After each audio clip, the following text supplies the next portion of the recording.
Hello my dear friends and teachers. आज हम देख लेते हैं कि correction in particulars of the online application form UGC NET June 2024 के नोटिफिकेशन में हमें क्या बताया जा रहा है। ये हम कौन सी वेबसाइट पर चेक करें? ugcnet.nta.ac.in। मैं आपको इसका लिंक डिस्क्रिप्शन बॉक्स में दे दूंगी।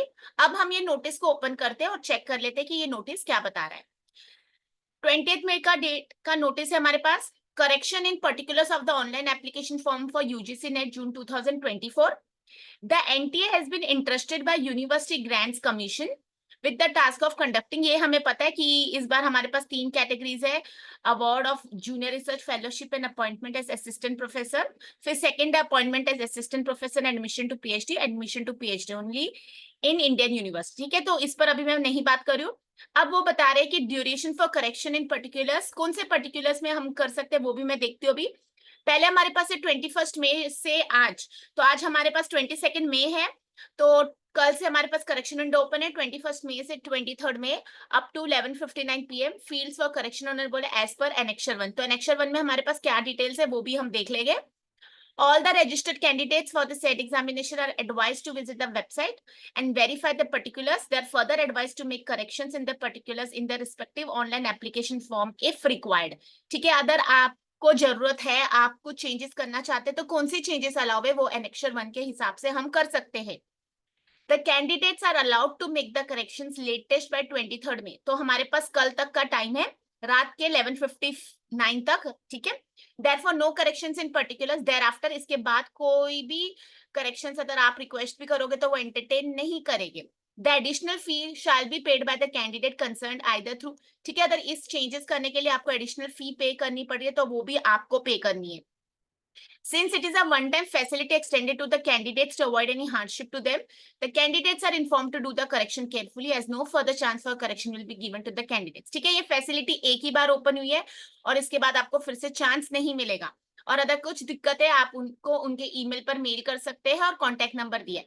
अब हम देख लेते हैं एनेक्चर 1 में क्या बता रहे हैं। जैसे कि मुझे क्वेश्चंस आ रहे थे कि मैम हम क्या क्या एडिट कर सकते हैं, तो क्वेरी हमारी पहले वो बोल रहे हैं for candidates who have verified Aadhaar. ठीक है, जो कैंडिडेट्स ने फॉर्म भरते समय आधार को वेरीफाई किया था उनके लिए क्या नहीं अलाउ है, तो लिखा है no change allowed in candidates name. अगर आपने आधार वेरीफाई किया तो आप कैंडिडेट का नाम नहीं चेंज कर सकते, जेंडर नहीं चेंज कर सकते, फोटो नहीं चेंज कर सकते, सिग्नेचर नहीं चेंज कर सकते, मोबाइल नंबर नहीं चेंज कर सकते, ईमेल एड्रेस नहीं चेंज कर सकते, permanent and correspondence exam address और एग्जाम सिटी नहीं चेंज कर सकते। ठीक है, ये सारी चीजें जो पहले में बताई है ये नो चेंज अलाउड है। फिर उनको चेंज क्या अलाउ कर सकते हैं, तो डेट ऑफ बर्थ आप चेंज कर सकते हैं, कैटेगरी चेंज कर सकते हैं, father's name and mother's name only.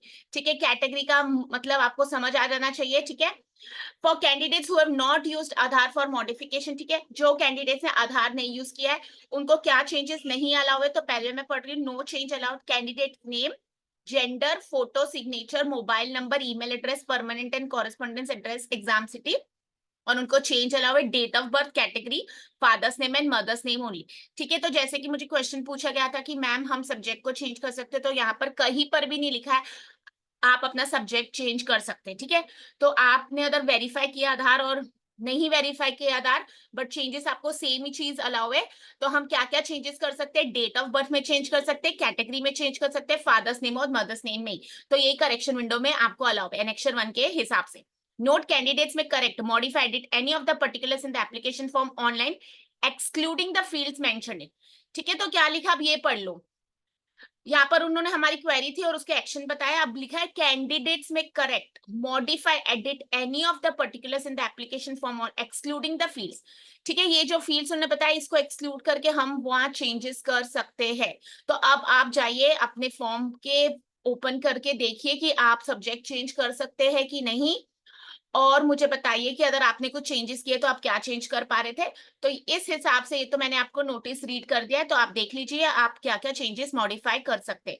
ठीक है, नो चेंज यहाँ पर लिखा है, जो चेंज है नो चेंज है वो तो बिल्कुल भी चेंज नहीं होगी। तो एक बार आप जाइए अपनी एप्लीकेशन को चेक कीजिए और ऐसा नहीं कीजिए कि अभी एप्लीकेशन को एडिट करें तो और एक और गलती करते। ठीक है, तो पढ़ते रहिए। जैसे कि आपको पता है हमारा 18 जून का एग्जाम है और मैंने बहुत सारी वीडियोस अपनी पेपर 1 और पेपर 2 कॉमर्स के ऊपर अपलोड किए, तो आप मेरी वीडियोस को देखते रहिए। अदर कोई भी नोटिफिकेशन या नेट के रिलेटेड या सेट के रिलेटेड आपको कोई डाउट या क्वेरी रहती है तो प्लीज मुझे आप पर्सनल मैसेज या कमेंट भी कर सकते हैं। मैं उसी पर आपके doubts with evidence, with proof, with notification जरूर क्लियर कर दूंगी, ठीक है। तो मेरे हिसाब से आप सबकी पढ़ाई के साथ अभी आपका रिवीजन स्टार्ट हो जाना चाहिए। कुछ ही दिन हमारे पास एग्जामिनेशन के, पढ़ते रहिए। वैकेशंस है तो वैकेशंस को थोड़ा सेक्रीफाइस कीजिए और पढ़िए। और मेरी तरफ सबको ऑल द बेस्ट। फिर मिलते हैं हम नेक्स्ट सेशन में।